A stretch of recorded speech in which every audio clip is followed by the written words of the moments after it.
Welcome to another podcast episode of DIY Guitar Making. I also produce video episodes of DIY Guitar Making live in the workshop. To find both the podcasts and the videos all in one place, go to DIYguitarmaking.com. You can even subscribe to the email list there to receive new episodes, both the videos and the podcasts, directly in your inbox as they come out. Again, that's DIYguitarmaking.com. And with that, let's get to the show.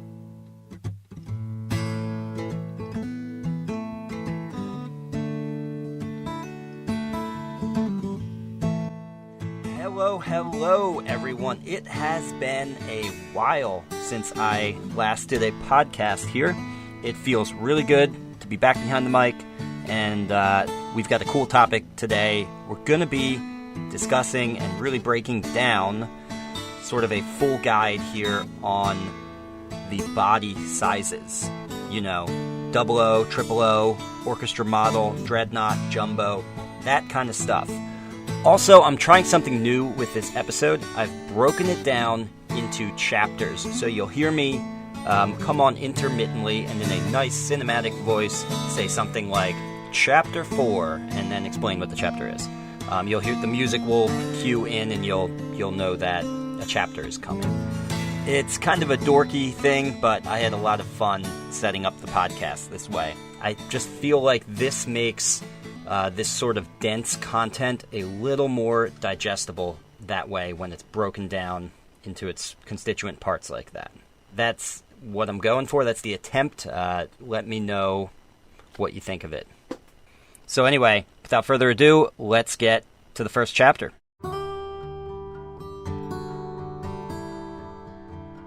Chapter 1, From Guts to Steel.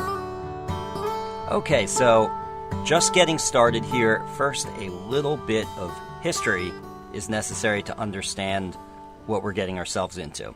So first of all, the guitar in its nascent form, the classical guitar, evolved sometime in the 1500s in Spain and France. And this instrument, very dissimilar to what we're looking at today with our steel string guitars. And in many ways, it is even very unlike the classical guitars that are produced today. The big difference being that originally these guitars were made using gut for the strings. That's animal gut. Nowadays, even classical guitars don't use gut. They use nylon. But the nylon didn't come until much, much later. So let's back up a little bit. Back to the gut strings. Because it's important to understand that the major innovations with the steel string guitar all began from the fact that people were playing these instruments in live settings. You know, there was no way to record music anyway at the time, so they're always playing in live settings around other people playing instruments. And so there's a lot of ambient noise from the surrounding people, but also they're competing with other instruments as time goes on, and popularity for things like banjos and mandolins start to come into play, specifically in America. The guitar starts really competing with these louder instruments. So the steel string came about as a response to a demand for more volume. That was principally it. But as we've found today, and we've come to really appreciate, steel strings come with a lot more than just volume. There's a whole tonal palette there. And actually today, even though the original push for steel strings was just for more volume, today it really is that tonal palette is why the steel string is still this thing that has solidified itself in the music industry. It is interesting. I do find it interesting because in a lot of ways we've sort of outgrown our need for volume. We have electrification and amplification of sound, and so in a lot of cases we don't really need the extra volume. We can just turn it up. But Again, that extra volume also comes with a different tonal palette, which really is a result of a more efficient transfer of energy from the player's fingers to the body of the instrument, which is due to the higher tension you get from steel as opposed to nylon or animal gut. Chapter 2. Establishing standard nomenclature for body sizes. Alright, so that's enough talk about animal guts. So now we understand how the steel string came about as a response to the need for the guitar to cut through with its volume and projection to cut through the sound of the other instruments in an ensemble. And so all this innovation around the steel string is happening in the 1800s. Martin comes around in the 1800s in 1833, and they are really paving the way for the steel string guitar and creating the norms that we still use even today. Now, of course, there are some other guitar companies at this time. There's Gibson, of course, and they're, of course, having their lasting impact on guitar culture. Other than that, there's some companies that are less important today, like Harmony and Vega, Lion and Healy, which you may recognize as the Washburn guitars. But we really want to understand Martin's designation system here because they established the nomenclature that we all pretty much use today. It's not that we're all building copies of Martin's. It's just that when we build a guitar and the dimensions are relatively close to, say, an orchestra model, we will call it either an orchestra model or like an ESOM, for example. I would call my guitars ESOM or ESOMC if it's a cutaway. And other builders will do a similar designation system, but the point is that orchestra model designation, that OM, is a carryover from Martin. And this is helpful to have a shared nomenclature like this in the culture so that musicians and customers, guitar buying customers, can understand what they're actually looking at or listening to when they're looking at one person's guitars and comparing it to another's. It's easy to say, oh, hey, this is a double O, and this other person over here is building a jumbo. These are not comparable apple-to-apple comparisons between these two guitars. And so a musician shopping around between different makers or between different brands, it would be very helpful for them to know whether or not they're looking for a large-bodied guitar like a Dreadnought or a Jumbo, or they're looking for something much smaller, OM, triple O, double O, or something smaller than that. Chapter 3. The drive to build bigger and bigger and bigger guitars. Okay, and so what happens next for Martin is actually kind of comical in a way, because what Martin seems to not realize yet is that they're going to continue to build bigger and bigger guitars. And they're going to do this because the demand for more volume and more projection to cut through doesn't end with the innovation of the steel string. Musicians continue to desire these bigger instruments that can cut through the noise. Also, I kind of like to think of this progression from really small guitars to large guitars as kind of like the steel string is, through iterations and experimentation, is finding its proper range, or at least its most ideal range of sizes for most tastes and most players. Those very small guitars, while they're interesting historically and to some people's tastes work really nice, to most people, they're just not the right tool for steel strings. Anyway, getting back on track here, at this point, Martin doesn't seem to realize that the innovation of the steel string and the music scene at large are going to push the instrument in the direction of ever larger and larger models of guitars. And so they start out with their designation system being a simple numerical system with the smaller the number, meaning the larger the guitar. So they had a size 5, which was very small. And then they had a size 4, 3, 2, 1. They had a size 1 guitar, which you think would be very large because that's the smallest number. So per their designation system, should be their largest guitar. And it was at the time, but by today's standards, it's not even on the map. So this was, if you were to look at this guitar today, you would say that is a very small guitar. So then, what does Martin start doing? It starts working in aughts. So it comes out with a zero guitar, or aught. Then it comes out with a double aught, which we call a double O, and then a triple O, and then a quadruple O. And what's comical about that is at this point here, they must have realized, okay, we can't keep just adding zeros, otherwise the system is going to get very difficult to read and understand when you have like more than 7 zeros to designate a guitar, which is about the time that the OM, or orchestra model, comes into play. So thankfully Martin didn't just continue adding zeros, they gave names to these guitars too.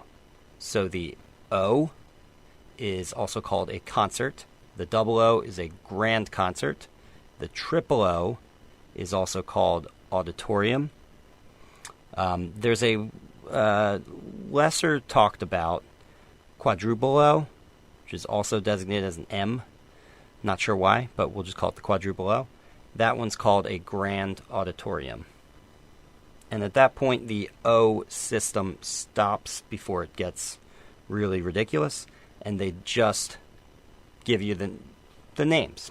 So then you have, after the orchestra model, the going from that size up to larger, you have the grand performance and the Dreadnought and then the jumbo.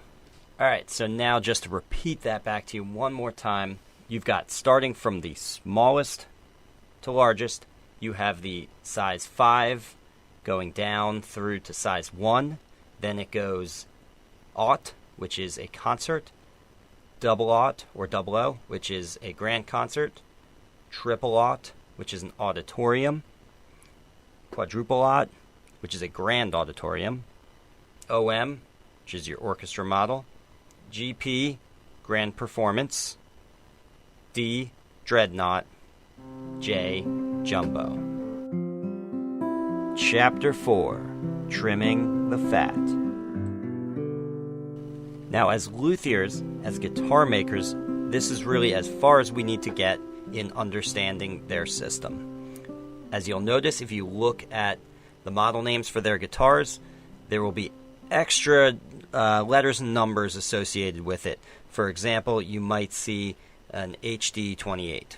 So the H stands for herringbone, the D stands for Dreadnought, which is what we're actually interested in. We can ignore the H. And the 28 in there is actually, it just refers to the level of ornamentation of the instrument. So it might have like rosewood back and sides and pearl binding or something like that. That's not what the 28 has, but I'm just giving you an example of what I mean by ornamentation and style. So anyway, we don't need to worry about that. That's very specific to them and their brand and what they're doing. That's not the kind of thing that we as builders need to pay attention to. Now, before we get into the specifics of each individual body size, I'm going to first trim the fat just a little bit further and simplify things a little bit more by narrowing our focus down to just the double O, the triple O, the orchestra model, the Dreadnought, and the jumbo. Why am I doing this? I'm doing it because these are really the designations that are popular, that players prefer to play, and that builders like to build. The single aught, which is the concert, the quadruple aught, and the grand performance are just a little more obscure. So we're just going to leave those ones out. In fact, if you're a listener to this podcast, there's a good chance that the 5 that I mentioned that we're going to leave in that you have heard of and are somewhat familiar with, whereas the single aught, the quadruple aught, and the grand performance you may have never heard of. So in the next couple sections, we will be looking at the double O, the triple O, the OM, the Dreadnought, and the Jumbo.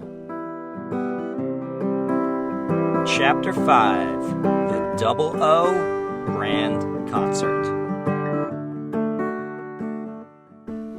Starting with the double O, which has a width at the lower bout of 14.3 inches. This guitar is going to sound very clear in the bass and the treble section of its range, and it's actually going to be fairly lacking in the mid-range.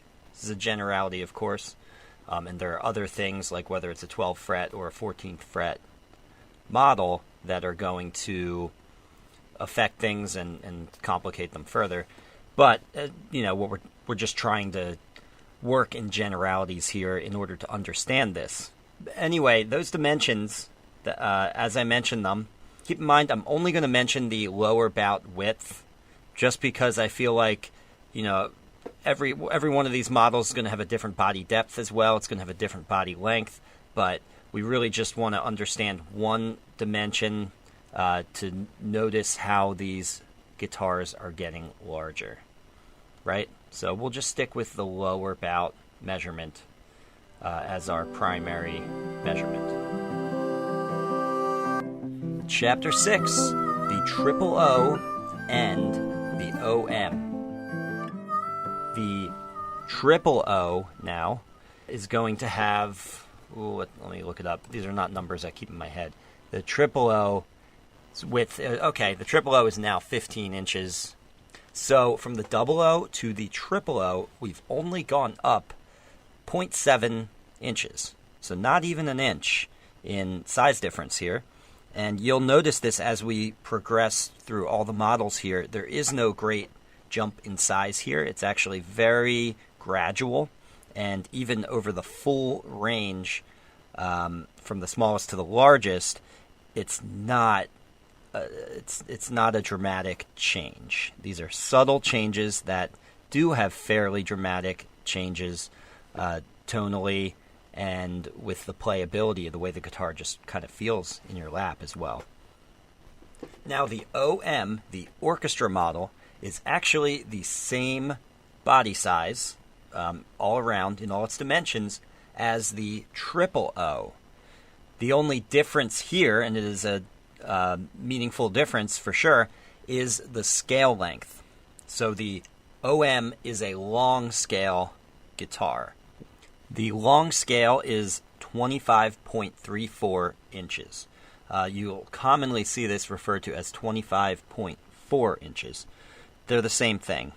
So a triple O with a 15-inch lower bout width has a 24.9-inch scale length, the short scale, and an OM Orchestra Model also has a 15-inch lower bout width, so it's really the same body, but instead of putting that short scale on it, you bump it up to a long scale, which is 25.34 inches. Now you may notice here, similar to how these body widths are going up in very small increments, the difference between the short scale and the long scale also, to the layman, is not a dramatic difference. There's, not a lot of additional length going from 24.9 inches to 25.4 inches.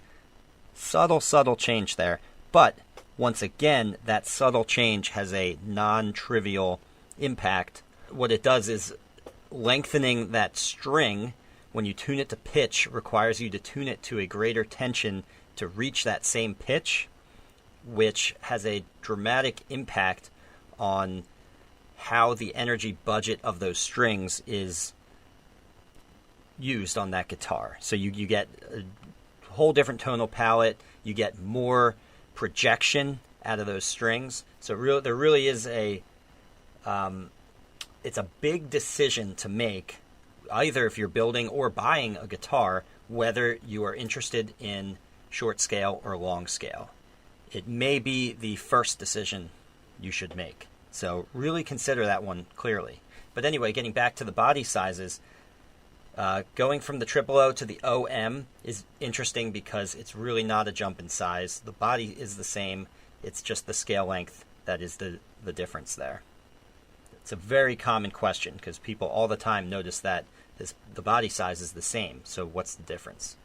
And there you have it. It's the scale length. Tonally, what you get with either the triple O or the OM is you start to get really good balance between all the strings and between the full spectrum. So you get the bass, you get the mid-range, which you don't really have with the smaller bodies. You miss out on that mid-range. You get the bass, you get the mid-range, and you get the trebles. You get it all. In a lot of ways, the triple O or the OM, depending on what scale length you want, those two models, they're kind of like the ideal body size for a guitar for most people. And everything else is sort of a compromise to specialize in a certain direction. What I mean by that is, for example, when you build a bigger body like a Dreadnought, it's really because you want that live sound to have a lot of volume and projection, and you're sacrificing some of that balance to get that volume and projection. With the triple O and the OM, you've got a pretty perfect balance across your range. So for recording, it's the ideal instrument in most cases. Studio musicians love the OM. And in fact, it's my favorite body size. Most of the guitars I build are Orchestra Model size. The guitars that we build in the hands-on workshops that I teach are Orchestra Model size. And again, that's just because I feel like it really is the best guitar for most people. Chapter 7, the Dreadnought. Alright, so moving on to the next one, now our lower bout width is going up to 15.6 inches. So we've added an additional 0.6 inches, and now we're getting into the big boys here. So the next guitar is the Dreadnought, which is named after the battleship of the same name from the 20th century, the Dreadnought. And the first thing you'll notice about this guitar, if you just look at pictures of it, it's very recognizable because this is where the shape of the guitar gets really unsexy.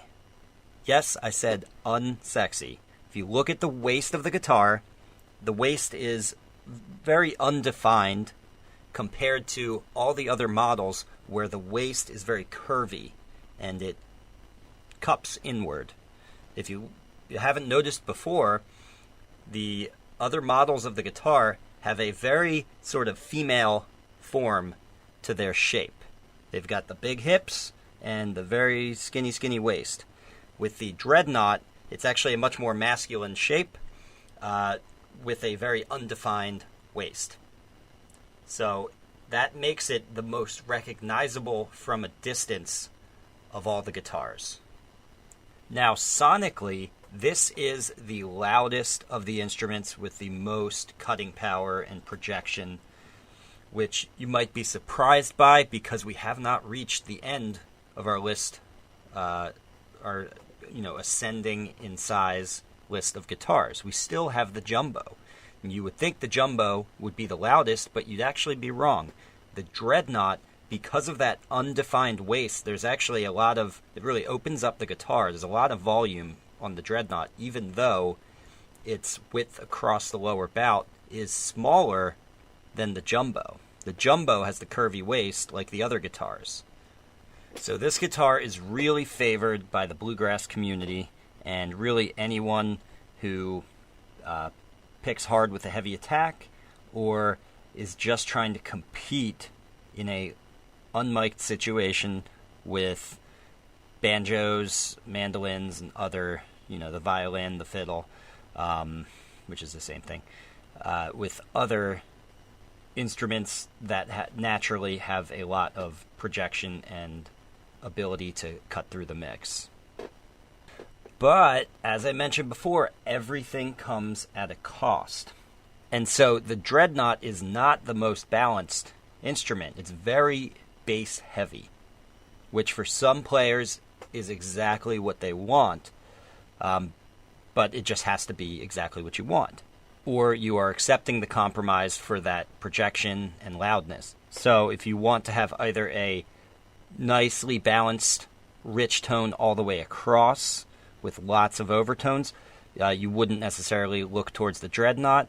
Or if you wanted to get, a lot of punch and pop in the trebles, maybe you're a fingerstyle player that pulls on those, the B and E string a lot to get those nice, poppin' trebly sounds, you, again, would not select the Dreadnought.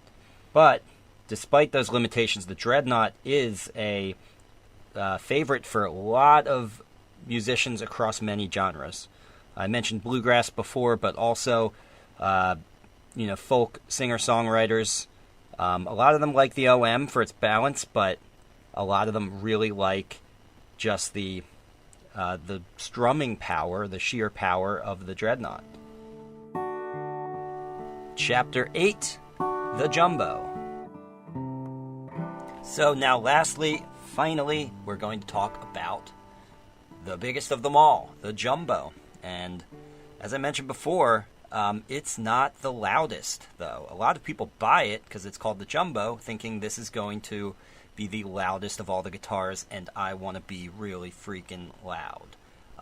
The Dreadnought is actually, you go a step down in size, and that's the loudest, that's the one you want. This is a very, hotly debated topic, because often, and I find this to be true myself, the OM, I've played a lot of smaller-bodied guitars like the OM that are louder than some Dreadnoughts. So this doesn't always hold 100% true. Keep that in mind.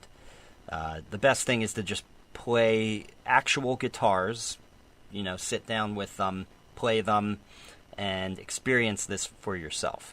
Now, with that said, there is one guitar that I've hardly experienced at all, and that is the Jumbo. I've never built a Jumbo, and I've barely, when I'm around guitars, I normally don't move towards the Jumbo. I don't really pick them up and play them, and maybe I should, just to check them out.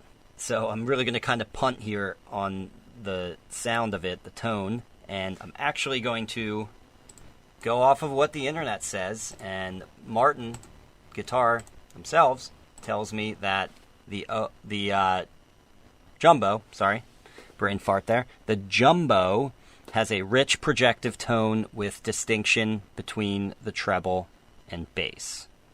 So, again, I haven't really experienced these guitars too much myself, but they are the second loudest of the guitars, so they're still very loud, pretty close to the volume that you would get from a Dreadnought, but not quite. Very loud guitar, and based on their word here, it sounds like it has a lot of good bass and a lot of good treble, and it just from them not mentioning the mid-range, it's probably lacking in the mid-range, similar to how the Double O is lacking in the mid-range. And the mid-range is a funny thing, because for most new guitar players or musicians or people who are just getting into the actual tone of things, maybe they've played instruments for a while, but they just never really thought about the timbre and the quality of the tone itself.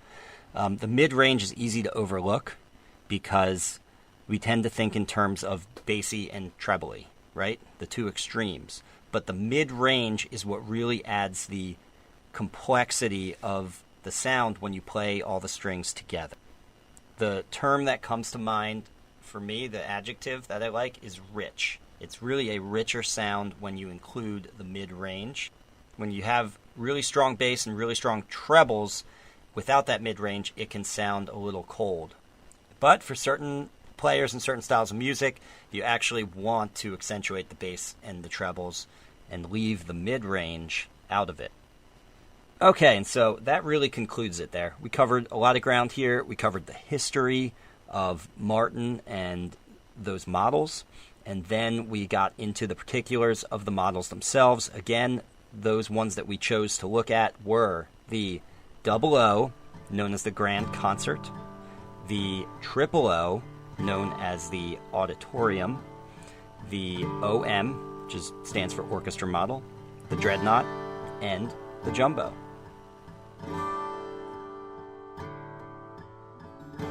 If you enjoyed this and you learned something here, please subscribe and leave a review on whatever platform that you are enjoying this on at the moment. And if you want to really learn more, take one of my structured online courses at ericschaferguitars.com. Or you can register for a hands-on guitar building workshop here with me in Burnville, Pennsylvania. Bye for now.